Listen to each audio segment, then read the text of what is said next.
नमस्कार।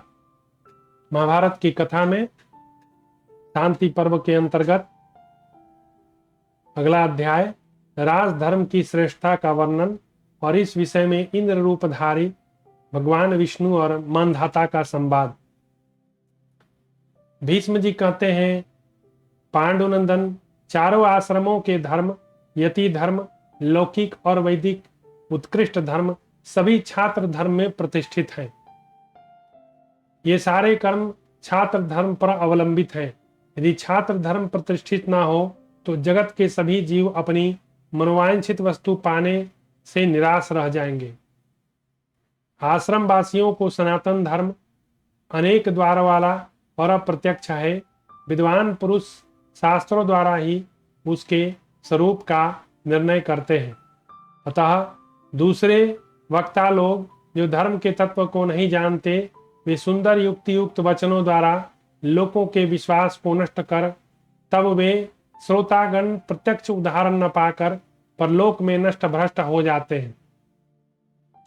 जो धर्म प्रत्यक्ष है, अधिक सुखमय है, आत्मा के सात्विक से युक्त है, छल रहित है तथा सर्वलोक हितकारी है, वह धर्म क्षत्रियों में प्रतिष्ठित है। युधिष्ठिर, जैसे तीनों वर्णों के धर्मों का पहले क्षत्रिय धर्म में अंतर्भाव है, उसी प्रकार नैष्ठिक, ब्रह्मचारी, वानप्रस्थ और यति इन तीनों आश्रमों में स्थित ब्राह्मणों के धर्मों का गृहस्थ आश्रम में समावेश है।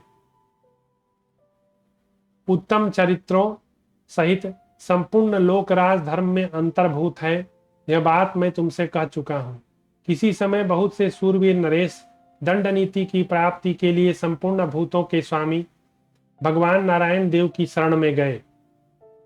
वे पूर्व काल में आश्रम संबंधी एक एक कर्म की दंड नीति के साथ तुलना करने के संशय में पड़ गए कि श्रेष्ठ कौन है। अतः सिद्धांत जानने के लिए उन राजाओं ने भगवान की उपासना की। सब देवता गए भगवान के पास और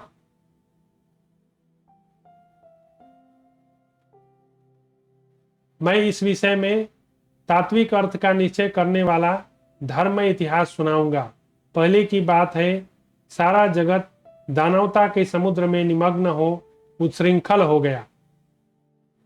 राजेंद्र, उन्हीं दिनों मानधाता नाम से प्रसिद्ध पराक्रमी पृथ्वी पालक नरेश हुए, जिन्होंने आदि मध्य अंत से रहित भगवान नारायण देव के दर्शन पाने की इच्छा से यज्ञ का अनुष्ठान किया। राजा मंधाता ने उस यज्ञ में विष्णु के चरणों की भावना से पृथ्वी पर मस्तक रख के प्रणाम किया। उस समय श्री हरि ने देवराज इंद्र का रूप लिया। भगवान जो है इंद्र का रूप बना के आए। श्रेष्ठ भूमिपालों से घिरे हुए मानधाता ने इंद्र रूपधारी भगवान का पूजन किया। फिर राज सिंह और महात्मा इंद्र में तेजस्वी भगवान विष्णु के विषय में यह संवाद हुआ। इंद्र बोले, यह जो है महाभारत में आया है, तो मैं आपको वो दिखाता हूं। एक फोटोग्राफ है।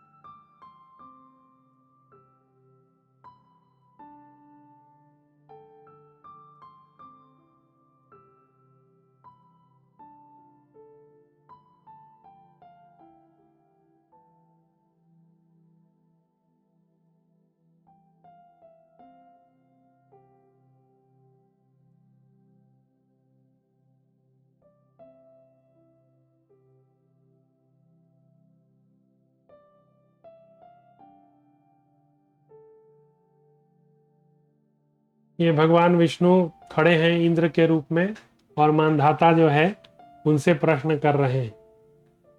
उन विश्वरूप भगवान को मैं साक्षात ब्रह्मा जी भी नहीं देख सकते। राजन, तुम्हारे हृदय में जो दूसरी कामनाएं हों उन्हें मैं पूर्ण कर दूंगा, क्योंकि तुम मनुष्यों के राजा हो।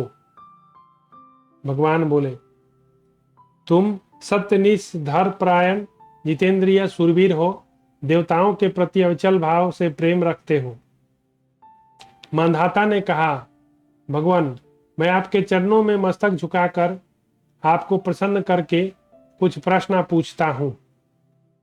विशाल एवं अप्रमेय छात्र धर्म के प्रभाव से मैंने उत्तम लोक प्राप्त किए और सर्वत्र अपने यश का प्रचार प्रसार किया, परंतु आदिदेव भगवान विष्णु से जिस धर्म की प्रवृत्ति हुई है, उस लोक श्रेष्ठ धर्म का आचरण करना मैं नहीं जानता। इस पर भगवान बोले, जो इंद्र बने हुए थे, राजन, भगवान विष्णु से तो पहले राजधर्म ही प्रवृत्त हुआ, अन्य सभी धर्म उसी के अंग हैं और उसके बाद प्रकट हुए। जो सैनिक शक्ति से संपन्न राजा नहीं, वे धर्मपरायण होने पर भी दूसरों को अनायास ही धर्म विषयक परम गति की प्राप्ति करा सकते हैं। छात्र धर्म श्रेष्ठ है, शेष धर्म असंख्य है और उनका फल भी विनाशशील है। पूर्व काल में भगवान विष्णु ने छात्र धर्म के द्वारा ही शत्रुओं का दमन करके देवताओं तथा अमित तेजस्वी ऋषियों की रक्षा की थी। यदि वे अप्रमेय भगवान श्री हरि समस्त शत्रु रूप असुरों का संहार नहीं करते, तो ना कहीं ब्राह्मणों का पता लगता, न जगत के आदि सृष्टा ब्रह्मा जी ही दिखाई देते, न यह धर्म रहता। युद्ध में अपने शरीर की आहुति देना, समस्त प्राणियों पर दया करना, लोक व्यवहार का ज्ञान प्राप्त कराना, प्रजा की रक्षा, विषादग्रस्त एवं पीड़ित मनुष्यों को दुख और कष्ट से छुड़ाना, ये सब बातें राजाओं के छात्र धर्म हैं। इस प्रकार संसार में छात्र धर्म ही सब धर्मों में श्रेष्ठ है, सनातन, नित्य, अविनाशी, मोक्ष तक पहुंचाने वाली सर्वतोमुखी है। तो भगवान ने यहाँ पर यही समझाया कि छात्र धर्म क्या है। क्या है? शरीर की आहुति, समस्त प्राणियों पर दया, लोक व्यवहार का ज्ञान प्राप्त करना, प्रजा की रक्षा, विषादग्रस्त पीड़ित मनुष्यों को दुख कष्ट से उबारना, यही छात्र धर्म है।